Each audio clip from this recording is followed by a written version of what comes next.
Hello everyone, this is Soma here and welcome to Build Career channel. तो आज 5 सितंबर है, so happy teachers day to all of you. चलिए आज हम देखेंगे कि पेस्टल एनालिसिस क्या होती है और ये इन्वायरमेंटल स्कैनिंग टेक्निक की क्लास है।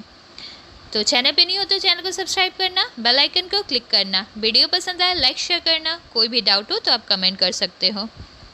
पेस्टल एनालिसिस से पहले हमने ई-टॉप एनालिसिस और स्वोट एनालिसिस को कवर किया है, एक बार ज़रूर देख लीजिए, आई बटन में मैंने उसका लिंक प्रोवाइड किया हुआ है। तो पेस्टल एनालिसिस क्या है? ये एक स्ट्रैटेजिक फ्रेमवर्क है जिसके थ्रू बिजनेस जो ऑर्गेनाइजेशंस होती हैं वो अपनी एक्सटर्नल एनवायरनमेंट को इवैल्यूएट करती है। एक्सटर्नल एनवायरनमेंट में भी जो मैक्रो एनवायरनमेंट है उसे एनालिसिस की जाती है। सो पेस्टल का फुल फॉर्म क्या है? Political, economic, social, technological, environmental and legal factors. और पेस्टल एनालिसिस वो फ्रेमवर्क है जिसे कि स्ट्रैटेजिक प्लानिंग में यूज़ की जाती है।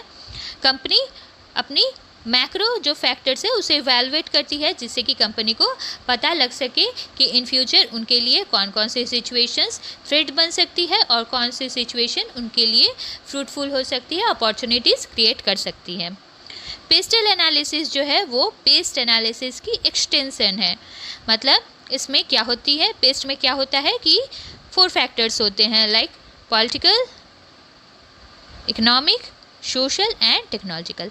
अगर इसी में 2 एडिशनल असेसमेंट की जाए 2 फैक्टर्स की, इन्वायरमेंटल और लीगल फैक्टर्स, तो ये क्या हो जाएंगे? पेस्टल। और इससे जो रिजल्ट मिलता है उसको स्वोट एनालिसिस में यूज़ किया जाता है। क्यों? थ्रेट को और अपॉर्चुनिटी को आइडेंटिफाई करने के लिए। चलिए नेक्स्ट स्लाइड पे चलते हैं। सो पेस्टल स्टैंड्स फॉर पी यानी पॉलिटिकल, ई यानी economic, social, technological, environmental and legal factors. तो पेस्टल एनालिसिस की जो फैक्टर्स हैं इनको दूसरे टेस्ट के लिए भी यूज़ किया जा सकता है। लाइक पेस्टल तो आपको पता ही है, इसमें political, economic, social, technological, environmental और लीगल फैक्टर्स यूज़ किए जाते हैं। नेक्स्ट पेस्ट में पॉलिटिकल, इकोनॉमिक, सोशल और टेक्नोलॉजिकल फैक्टर्स यूज़ किए जाते हैं। स्टेपल में social, technological, economic, environmental, political, legal और एथिकल फैक्टर्स यूज़ किए जाते हैं। नेक्स्ट है step, social, technological, economic, environmental and political factors इसमें यूटिलाइज किए जाते हैं। नेक्स्ट है स्पेलिट, इसमें सोशल होते हैं, पॉलिटिकल, इकोनॉमिक, लीगल, इंटरकल्चरल और टेक्नोलॉजिकल एनवायरनमेंट को देखा जाता है। और लास्ट में डेस्टेप यानी demographic, economic, socio cultural, technological, ecological and political. तो ये क्या है? ये बेसिकली सारे एनालिसिस सेम ही होते हैं। तो क्या होता है, सिर्फ ये जो फैक्टर्स हैं ये बिज़नेस के नीड के अकॉर्डिंग, बिज़नेस ऑर्गेनाइजेशन या फिर फर्म की जो नेचर है उसके अकॉर्डिंग देखा जाता है कि कौन से बिज़नेस को कौन से फैक्टर को एनालिसिस करने की उस टाइम पे नीड है, और उसी के अकॉर्डिंग इनमें से वो किसी भी टेस्ट को वो चूज़ कर सकती है। चलिए अब हम एग्जाम्पल के थ्रू एक समझने की कोशिश करते हैं पेस्टल क्या है। यहाँ पे हमने एग्जाम्पल लिया है ABC कंपनी। तो मान लीजिए ABC एक कंपनी है और इसकी जो इंटरनल इन्वायरमेंट है, कंपनी के अंदर वाली इन्वायरमेंट, उसमें क्या क्या फैक्टर्स आते हैं, लाइक बिजनेस की स्ट्रक्चर कैसी है, वर्किंग इन्वायरमेंट वहाँ की कैसी है, मैनेजमेंट कैसी है, human resource, financial resource, business की वैल्यूज़ क्या क्या हैं, लेबर मैनेजमेंट की रिलेशनशिप कैसी है, वहाँ की एथिक्स कैसे हैं। तो ये सारे जो फैक्टर्स हैं वो इंटरनल इन्वायरमेंट में आते हैं। और इसी तरह एक्सटर्नल इन्वायरमेंट में क्या आते हैं? एक्सटर्नल इन्वायरमेंट को 2 पार्ट में डिवाइड किया गया है, मैक्रो एंड मैक्रो। तो माइक्रो फैक्टर्स में क्या क्या आते हैं? कॉम्पिटिटर्स और सप्लायर्स, कस्टमर्स, मार्केटिंग चैनल्स और पब्लिक। तो ये हो गई माइक्रो फैक्टर्स। और मैक्रो में like social, environmental, legal, economic, political, technological. तो ये सारे हो गए मैक्रो फैक्टर्स। तो आपको अगर इनको डिटेल में जानना है तो एक बार मैं उसका आई बटन में लिंक प्रोवाइड कर दूँगी क्लासेस की, ज़रूर देख लीजिएगा।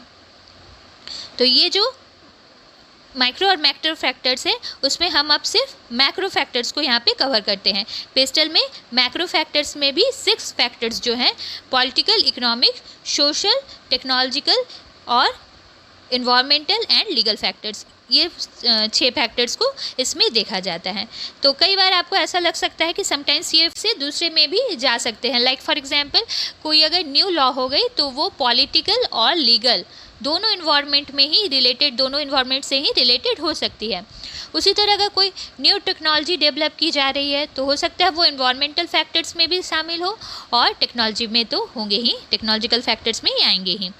सो यहाँ पे पेस्टल में हम 6 पॉइंट्स को देख रहे हैं, 6 फैक्टर्स को हम देखते हैं, तो उनको इन डिटेल में देखते हैं कि पॉलिटिकल फैक्टर में क्या क्या आ जाएंगी। टैक्स पॉलिसीज़, गवर्नमेंट की stability, government interventions, state central relationship. इसी तरह से नेक्स्ट क्या है, इकोनॉमिक फैक्टर्स में क्या क्या आ जाएंगी, जीडीपी की growth rate, GNP, balance of payment और distribution of income, economic policy, level of income कैसी है। तो ये सारी जो भी पॉइंट्स हैं ये आ जाएंगी इकोनॉमिक फैक्टर्स के अंदर, और इसी को बिजनेस ऑर्गेनाइजेशन को कवर करना होगा, एनालिसिस करना होगा थ्रू पेस्टल एनालिसिस।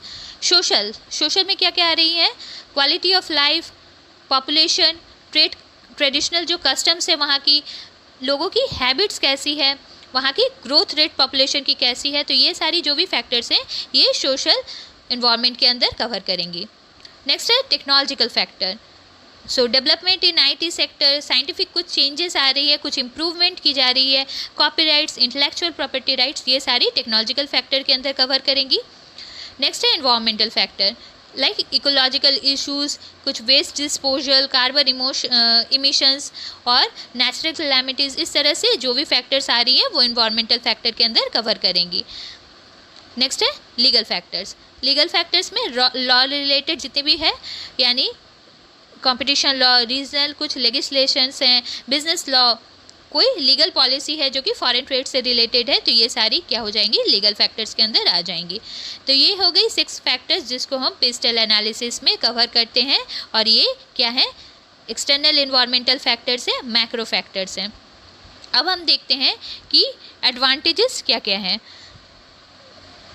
सो पेस्टल एनालिसिस की क्या क्या एडवांटेजेस हैं, ये बहुत ही simple business environmental scanning technique है, और इसमें सिंपल स्टेप्स हैं, 6 स्टेप्स, और इसी से बिजनेस एनवायरनमेंट को एसेस किया जा सकता है। पेस्टल एनालिसिस के थ्रू क्या होती है, स्ट्रैटेजिक थिंकिंग डेवलप की जा सकती है, जिससे कि बिजनेस अपनी पोजीशन को स्ट्रेंथन कर सकती है। पेस्टल एनालिसिस के थ्रू फर्म इन फ्यूचर में आने वाली अपॉर्चुनिटी को प्रिडिक्ट कर सकती है, और इस अपॉर्चुनिटी को अपने लिए वो फ्रूटफुल बना सकती है। फ्यूचर में आने वाली थ्रेट्स को भी इसके थ्रू आइडेंटिफाई कर अपने लिए इम्पैक्ट को वो कम कर सकती है। और लास्ट में फर्म के लिए जो अनटैप्ड मार्केट है, तो वो चाहे तो वो अगर इंटरनेशनल भी हो सकती है, इंटरनेशनल भी हो सकती है, उसको अपने लिए स्क्रूटिनाइज कर सकती है। तो ये सारी क्या हो गई एडवांटेजेस। चलिए अब देखते हैं कि डिसएडवांटेजेस क्या क्या हैं। तो यहाँ पे सिर्फ 6 फैक्टर्स को कवर किया जा रहा है, और जो फैक्टर्स पेस्टल में देखे जाते हैं वो सारे क्या होते हैं, डायनेमिक इन नेचर होते हैं, मतलब इनमें कभी भी कुछ भी चेंजेस आ सकती है। सो इन फैक्टर्स में कुछ चेंजेस आ जाएंगी, अगर बाद में आ जाती है तो क्या होता है कि पेस्टल एनालिसिस के रिजल्ट को भी ये बदल सकती है। नेक्स्ट है कि पेस्टल एनालिसिस में जैसे मैंने कहा कि सिर्फ 6 एक्सटर्नल फैक्टर्स पर ये बेस्ड है, जो कि मैक्रो इन नेचर होते हैं। सो इन फैक्टर्स के अलावा और भी मैक्रो फैक्टर्स हैं, माइक्रो फैक्टर्स हैं, और कंपनी की इंटरनल इन्वायरमेंटल फैक्टर्स भी होती है। सो पेस्टल एनालिसिस में इनको कम्प्लीटली इग्नोर किया जाता है। पेस्टल एनालिसिस एक टाइम कंज्यूमिंग टेक्निक है, इसमें हर फैक्टर्स को, हर जो 6 फैक्टर्स हैं उनको डीपली एग्जामिन करना होता है, तभी आप एक कंक्लूजन तक पहुंच सकते हैं। सो ये तो हो गई पेस्टल एनालिसिस की क्लास। नेक्स्ट क्लास हम और भी टेक्निक्स को यहाँ पे कवर करेंगे। सो आई होप आपने क्लास को एंजॉय किया होगा। Thank you for watching this class.